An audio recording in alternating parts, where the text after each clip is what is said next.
welcome to the channel.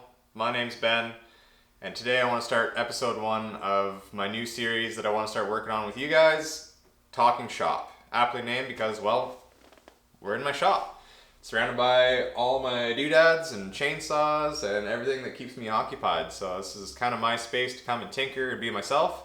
And I want to use this space and this time to connect with you guys a little bit more and answer questions that come up online a lot. And I have a hard time keeping up with answering all of you individually. So I just want to use this as a resource to take what you guys are giving me and talk to you. So let's get into it. Today I want to answer my most asked question online. How do I get into this line of work? And there's no easy answer. I'm going to do my best to communicate this with you guys. I want to give you a brief history on myself and just talk about how I got to where I'm at to see if that aligns with what you guys want to do, and just help you understand where I came from to make this happen and just how it is at IOG. This is a super cool company. I feel honored to be here in this position, that I have a following, I have a way to connect with you guys. I get a lot of good feedback online. I know everyone's really stoked on a lot of stuff we do, so this is kind of a cool progression to what's going on here. So I want to make a habit out of doing this series where I just take your guys' feedback or comments that I can actually go through and answer, whether it's technical stuff, gear stuff, personal stuff, but I really want to use this as a resource to connect with you guys a bit more and just kind of have a bit of a departure from the regular tree stuff. So let's get into it. Let's talk about where I came from. What made me, I guess. My name is Ben Warniak. I grew up in Smithers, BC. I started cutting about 8 years ago. I think 2018, October.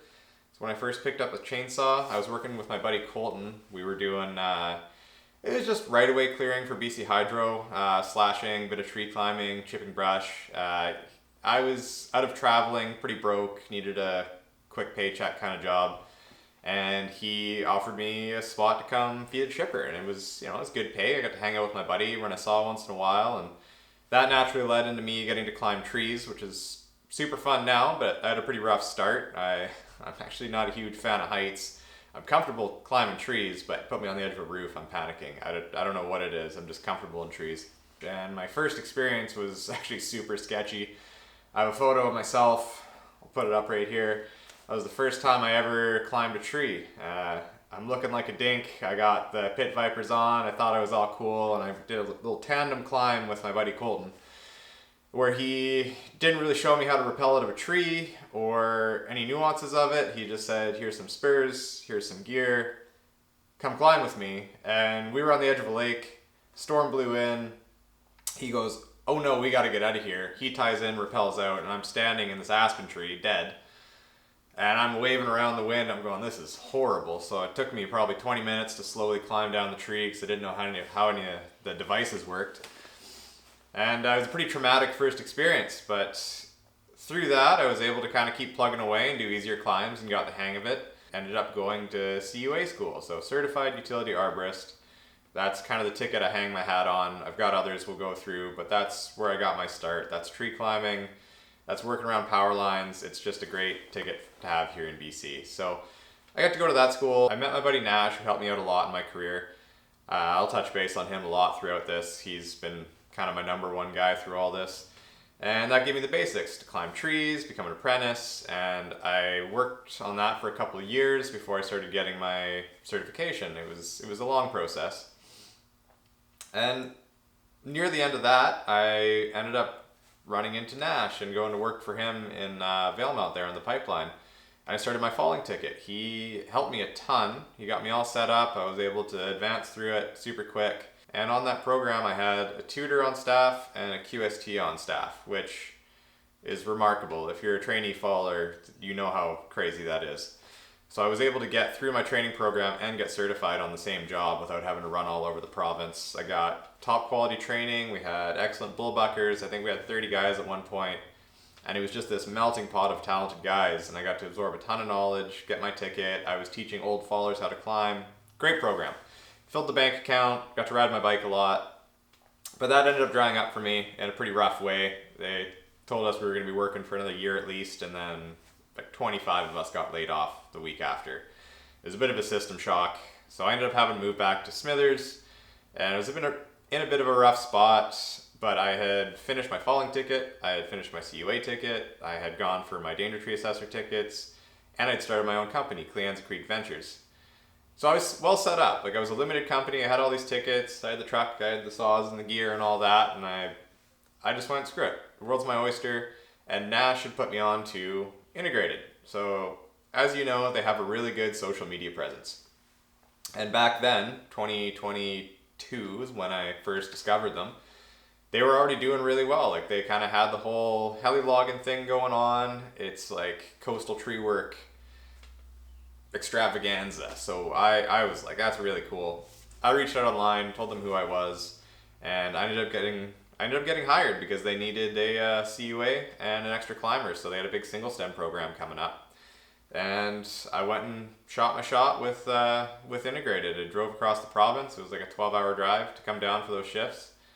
And to be honest, I almost didn't make it. I injured my shins the first shift because I wore the wrong boots and my socks were too low. And single stemming is spurring a lot. There's no ropes involved. You're climbing up, you're climbing down. And within a few days, I had worn holes in my legs that got infected. And anyways, it was a bad injury. I couldn't climb for a little bit and I had to take a back seat. And my boss, he kind of gave me the handshake, the thank you for trying. I was told when I got there that not many people make it through the first couple shifts because it is so physically demanding.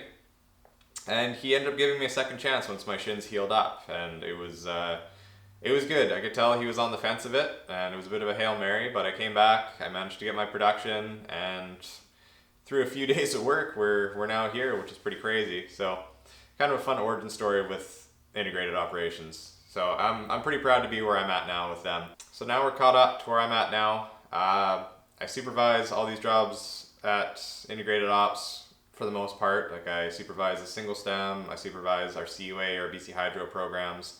I do a bit of falling on the side. Like, I'm kind of involved in most programs in some way.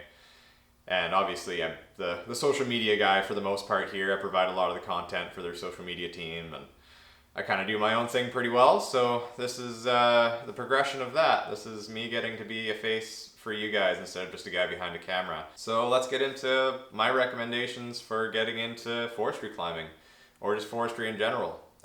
This is more for guys or girls that are already in BC, or Canada at least, that want to come out and do this. I get a lot of international people that want to come try it, and unless you're here, it's hard, right? There seems to be this thing where people think that we're going to fly them out from whatever country they're in because they have some crazy resume and we're going to be impressed. It doesn't really work like that. I don't want to put you down, but you kind of have to do the work to get here and be present and ready to do it, right? There's not a whole lot of spots open for international guys for us to fly out. We hire locally, and we hire a lot on reputation and reference. So this is more for guys that are here on the coast, preferably, that have the tools to come work for us. And the tools to come work for us would be have the right tickets, have the right attitude. So as we've talked about, certified utility arborist, that is a huge ticket and a huge asset. It's a great training program in BC. It teaches you fundamentals, teaches you climbing, teaches you forestry skills, teaches you all sorts of stuff. Biology, how trees work, how to run a saw, how to do falling cuts. It's Tree Guy 101. I actually hope I get to go teach this in the next little while. I'm pretty dedicated to helping the next generation learn how to do it. Within IOG, I'm the guy that takes on the apprentices and signs their hours for CUA stuff. So I'm trying to create a new generation of CUAs to help out with all our programs. So all the guys that are climbing for us, well, for the most part, all the guys that are climbing for us are all essentially my apprentices. So we're trying to create a bunch of new CUAs. So look into this program. I'm going to put some links in the description for that. It's through EITI. I can't remember the acronym off the top of my head, but it's like an electrical training institute. They do it. I'm going to make sure it's in the description so you guys can click that, follow the link, and look into what it takes. You need a skilled trades BC ID so that you can start taking on different apprenticeships and try and work for a company. I recommend going to work for bigger utility companies like Davy Tree or VI Tree or Asplund, right? All these big guys, they do all these programs. You can get your hours, learn your climbing, get your time on the saw. And if you can get through that program, it's a huge asset because we do, as you've seen, these huge transmission line projects. We do all these big falling shows. Like there's some pretty serious stuff we do. We're way back in the valleys and the top of these inlets doing remote power lines that have these huge, crazy, old growth, danger trees. It's the craziest version of our work, really. Super technical. You're trying to not hit the power line with a tree that's 6 foot at the base and cranked over top of it. I've made a lot of great videos just based on those programs that I'm sure some of you have seen. I'll highlight them here as I'm talking, I'm sure. So if any of those are ringing a bell, that's all because I have my CUA ticket and guys like me have our tickets. So I recommend that more than anything if you want to try and get into climbing, especially. For the falling side, there's traditionally 3 different ways to get a BC recognized falling ticket. Option A, which most people know about, is your BC Forest Safety Council ticket. And that is probably, that's number 1. So you have that ticket, you have it for life, it's the most respected, it's the hardest to get. It's the way you should go if you have $30K burning a hole in your pocket to pay for the course. That $30K buys you 30 days one-on-one training with a QST, gets you through all your hours, your one-on-one time, but even after that, you still have to go through 180 days of production falling documented before you can even challenge the exam. And even then, once you're certified, you're still kind of a trainee in the eyes of most people out here on the coast. So it's, if you're wanting to get into falling, I will say it's pretty lucrative. Option 2, which is what I have, is your CAGC. I also can't remember the acronym of this one right now. It's something geophysical contractors. It's considered the Alberta ticket. Oil and gas ticket is what it says on my certification. It's formally N-form if you know that one. It's typically a bit easier to get. We have guys going through that program here, so that one requires a tutor, but it still mirrors the BC program now. So you go through this program, you have to do 30 days one-on-one, but you have to seek out that one-on-one. So it's cheaper. You're not paying that $30K to be with somebody every day, but you're still finding ways to do that. And it's hard to find tutors. Nash, my buddy that's got me through all these programs, he is a tutor and he works here at IOG and we get guys through the program because of that. But it's a pretty unique scenario. There's not a lot of guys in BC that do it, but it's easier to get your trainee in CAGC. It's, I think, a couple grand, a level 1, a level 2 course, and then you can go cut. But you have to get your 30 days one-on-one documented. You still have to go into your 180-day period before you can even challenge your exam, and that's weekly documented. It's a stringent program. You can't just go and slash for a bit and get this ticket anymore. There's no fast route through it. And I hate to say that because there's guys that still have this mentality of, oh, this person's going to help me get this or something like that. It doesn't exist anymore. And if you somehow manage to figure that out, good for you, but you're probably not getting the training that you need to do this successfully because falling is super dangerous and there's a reason they're making it hard. Guys die. It's I've had some of my scariest moments falling. Like, I'm a fully certified faller. I've spent a lot of time cutting, not nearly as much as, you know, proper West Coast production fallers. I won't take that away from them, but I can tip a tree over pretty good, and some of my sketchiest moments of all the stuff I do have been falling. So everything falls down at you, and that program just teaches you how to survive. Teaches you to follow a program, follow a process, know what's going to happen, and get out of there safe, clear your stump, make your cuts, all that. Option 3, that is a bit unique, you can't just walk into this one, but the BC wildfire ticket. I guess it's called a work safe ticket as well. But you kind of have to be on a fire program, so we have a few guys that have that ticket that have been ministry wildfire fallers, and it's also a pretty stringent program, but you have to be on a crew in the wildfire service. So if you've been considering wildfire and you want to be a faller, I would recommend that over most things, because that teaches you forestry skills more than anything. Fighting fires, like you're in the woods, you're with a team, you're with your unit crew, you're digging handguard, you're dealing with a lot of elements that this coming here after being on wildfires feels pretty natural for guys. We have a lot of wildfire guys that come on and they're like top notch because they already know how to move in the woods. they don't know how to deal with the forest, right? They're looking for dangers. You get top tier climbers that have only worked in people's yards.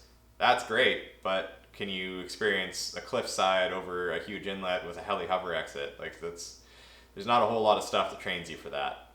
So those tickets aside, say you already have a falling ticket or you have a CUA ticket or you're working towards them, you're an apprentice, a trainee, something of those sorts. This is all common knowledge to you and you just want to come work here or forestry in general.